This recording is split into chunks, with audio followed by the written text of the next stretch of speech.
તળાજામાં હવે માવા એટીએમ. ફાકી વેપારીઓ પણ ટેકનોલોજી સાવલી લીધા વિના રહી ન શક્યા. આજના આધુનિક યુગમાં દરેક વેપાર ધંધા માટે ટેકનોલોજીનો ઉપયોગ સામાન્ય બની ગયો છે.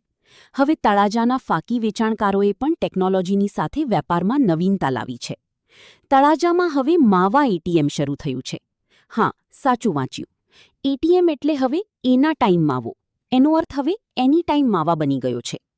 સ્થાનિક ફાકી વેપારીએ દુકાનની બહાર એક ખાસ મશીન સ્થાપિત કર્યું છે, જ્યાં ગ્રાહક ઓનલાઈન પેમેન્ટ કરીને માવા મેળવી શકે છે.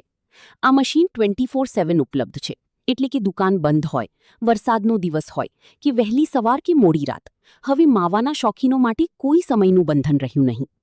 આ પહેલના ઘણા ફાયદા થઈ રહ્યા છે. ગ્રાહકોને સરળતા અને તેમની સુવિધા મુજબ માવો ઉપલબ્ધ થાય છે. મશીનમાં ઓનલાઈન પેમેન્ટ સિસ્ટમ છે. વ્યાપારી માટે વેચાણમાં વધારો થયો છે. ટેકનોલોજીથી વેપારમાં નવી દિશા જોવા મળી રહી છે.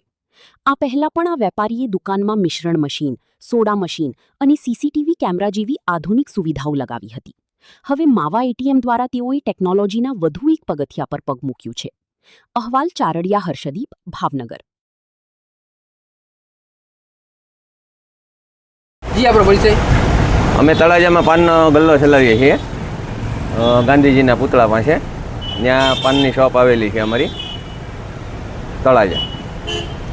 મારું નામ છે હિતેશભાઈ. એટીએમ મશીન લેવા છે એના વિશે જણાવશો? હવે છે ને એમાં એવું છે, અમારી શોપ છે ને સવારથી 8 થી 10 ખુલ્લી હોય.